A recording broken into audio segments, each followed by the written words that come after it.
What's going on YouTube? It's Mr. Ferguson here once again. Thank you guys so much for coming back for another video here in Central North Carolina.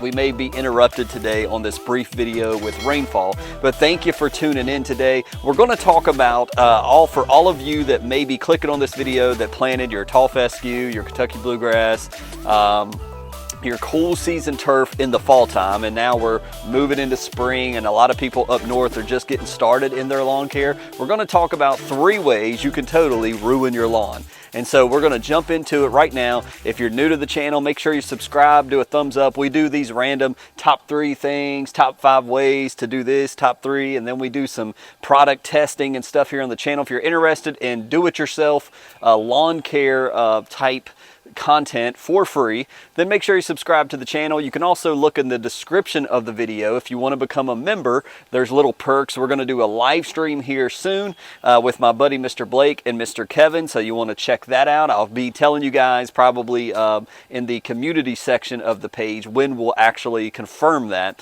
But anyways, let's jump into Mr. Ferguson's top 3 ways you can completely ruin your brand new lawn, which is a bad thing, obviously. These are the things we want to avoid. So we're not going to do, we'll do a 1, 2, and 3, but these are not necessarily in order. So we'll talk about first, number 1. I think the number 1 way you could ruin your new lawn that you just planted in the fall into springtime is not watering your lawn. Let me be clear about that. Now, if you did the right thing, number 1, and you planted it, well, I say right thing. I like to plant my cool season tall fescue in the fall time.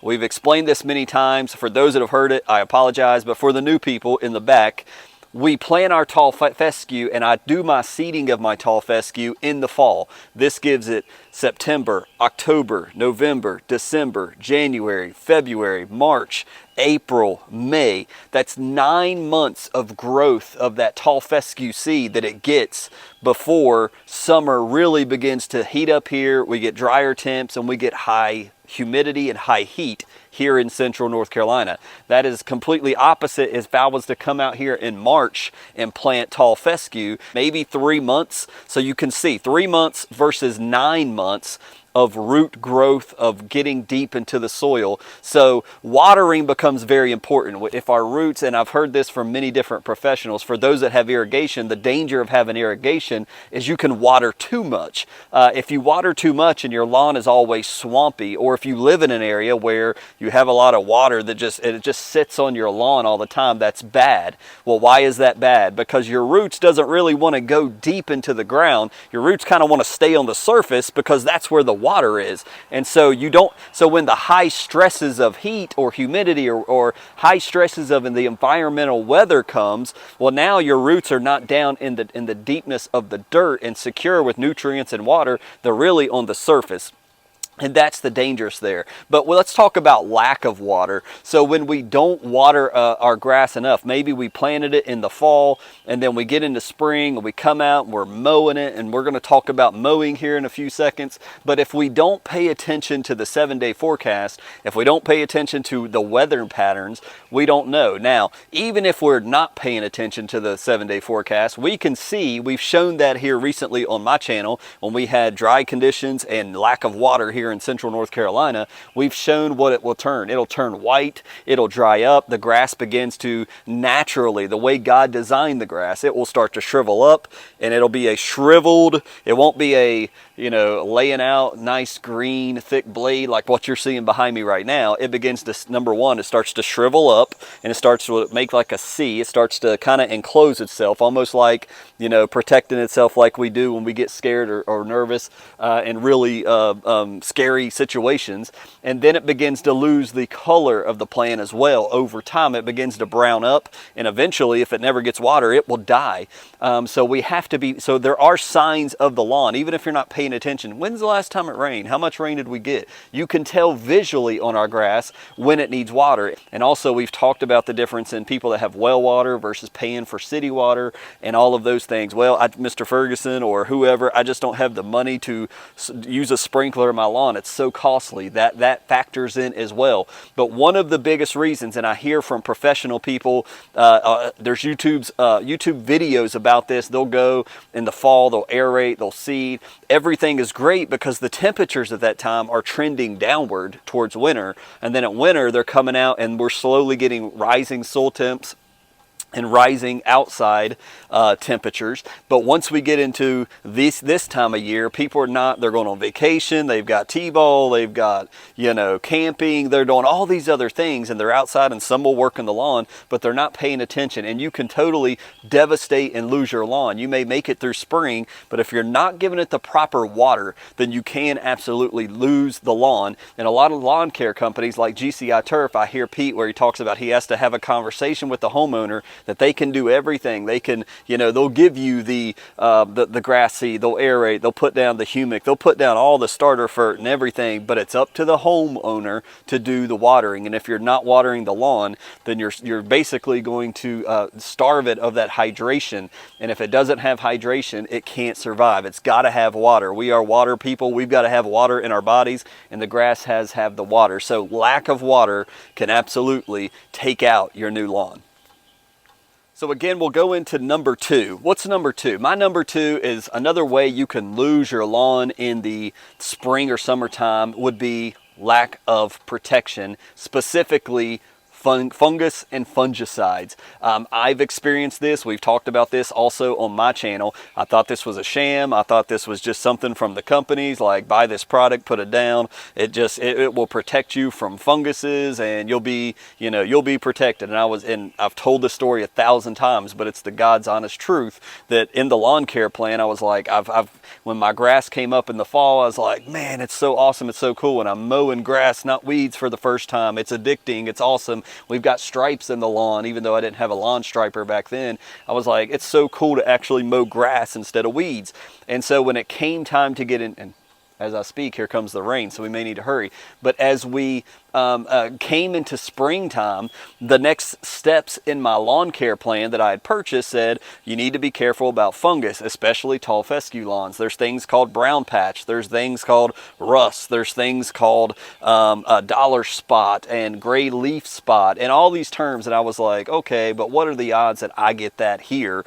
And it's like, most cases, tall fescue will get it. And I was like, okay, whatever. I think that's a scam. I think that's something just to get more money out of, homeowners, just to do that. Well, I got a big scare over here, and I've showed this clip many different times. The first time rust came in, it freaked me out, especially the fact that I had killed off my whole backyard and grown this new lawn that looks amazing, and everybody's complimenting you, and man, what did you do? That's awesome. You're a genius, blah, blah, blah, blah. They're complimenting you because now you got the greatest lawn on the block. But when this weird fungus type thing comes into your lawn, if you do not protect yourself, if you do not know how to react to it, it can absolutely devastate your lawn, and you just get blindsided by it. You wake up and everything's different one day. It's happened to me. So fungus can absolutely be something that takes out the new lawn you just planted this past fall. So what are the things we would do? Well, here we've talked about in my channel history. You can go back and look at the many different videos. We've talked about propiconazole. We've talked about the granular form, the liquid form. We've talked about azoxystrobin by NC State admission and by their professors, and the turf files that they put out online. They have tested and seen that the combination of azoxystrobin and propiconazole are one of the greatest preventions of fungus in our lawns. And we've talked about how that will last 28 days, and you need to keep applying this as ground temperatures warm up, as air temperatures warm up, and as moisture gets in our lawn. That creates spores of fungus that can affect your turf, and you can have this outbreak, and you can get these swirling brown patches in your lawn, and it can scare you, but it's nothing to be afraid of if you, number one, prevent. And if you don't prevent, you got to know how to then treat the infected area properly if you get fungus in your lawn. Something else we talked about is if you're one of these homeowners that has a company and come and cut your grass, what are they getting on the blades and on the equipment they're using in other people's lawn that they're then traveling over to your lawn and they're cutting with those same equipment, blades and mowers and everything else, right? So yes, absolutely, fungus can transfer from one lawn through the lawn care company to your lawn. However, if you're protected, it may not be something that will even bother your lawn. It can absolutely hit your lawn if you're not walking your lawn, if you're not paying attention to it. It can absolutely take out everything. Be aware of that, be protected.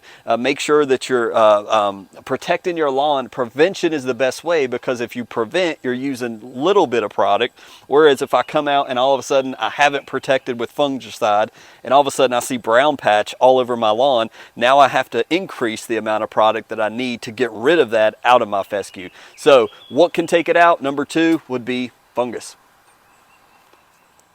All right, and the last one, and I kept this one for last because I believe this is probably the most common way a lot of people in the springtime, by their own user error, destroy or help the environment to kill off your nice new fescue lawn that you may have planted back in the fall. And that's number 3, which technically to me is number 1, and that is mowing.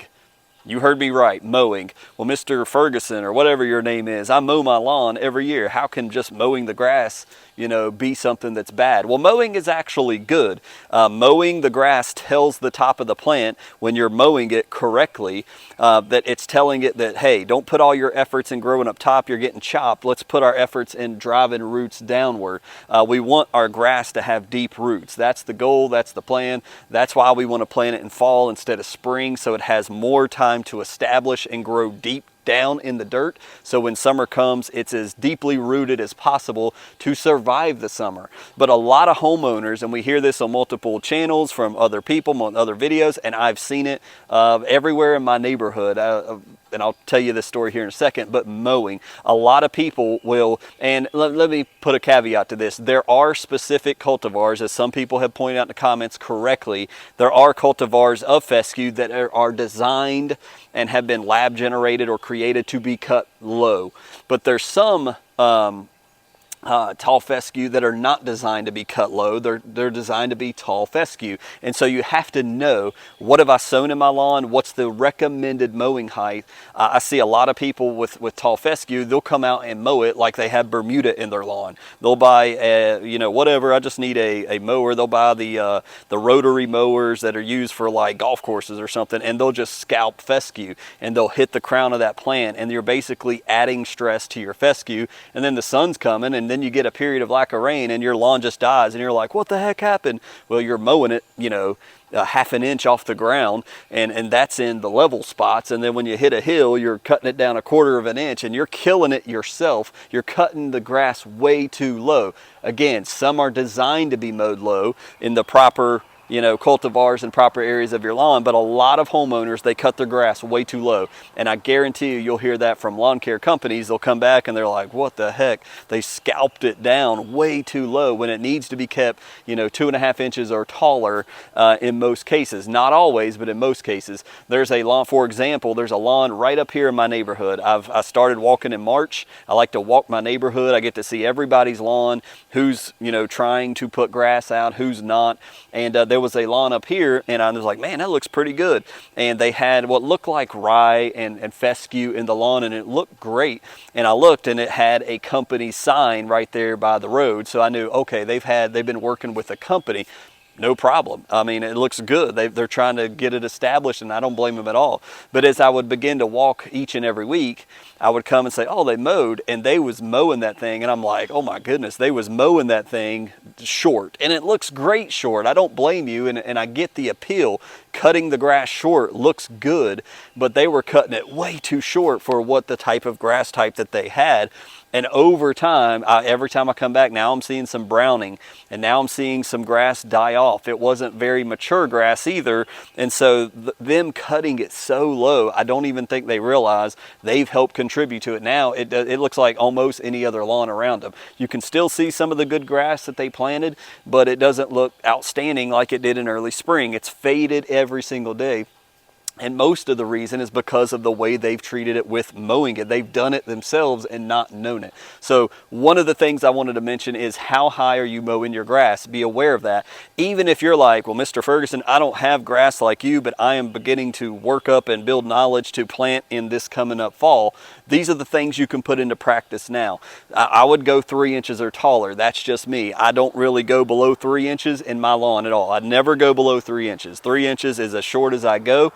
And I don't have that problem. Not that I'm scared to. I don't think it would kill my grass, but I don't even want to risk it. I don't really see the need to go below 3. 3 looks great, but I'll sometimes bounce between 4 inches tall and 3 inches tall, and that's my range. But I've heard of others here on YouTube going down to 2.5, you know, below 2.5, and they want to go and mow low. And that's totally fine. If you're paying attention and you're giving it the water it needs and the nutrients, and you're watching it and you're maintaining it, that's probably doable. I just don't do that here in my lawn.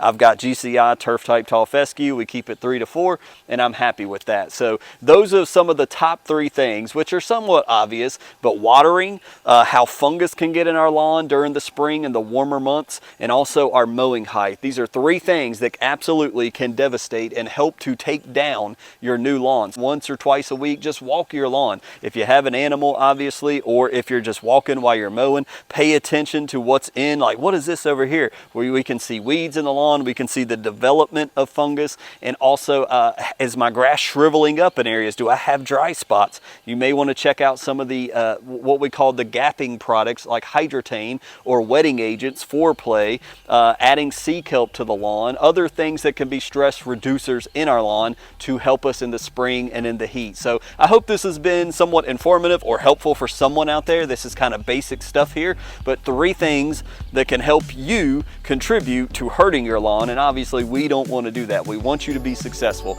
So God bless you guys. Thank you so much for tuning in. Click like if you learned something, comment below if you got questions. We have a great community here on the Mr. Ferguson Lawn Care channel that if I don't answer your questions, somebody normally will jump on and do that. But let me know your comments and questions below, and hopefully we'll see you on the next lawn care video here from now raining Central North Carolina. God bless you.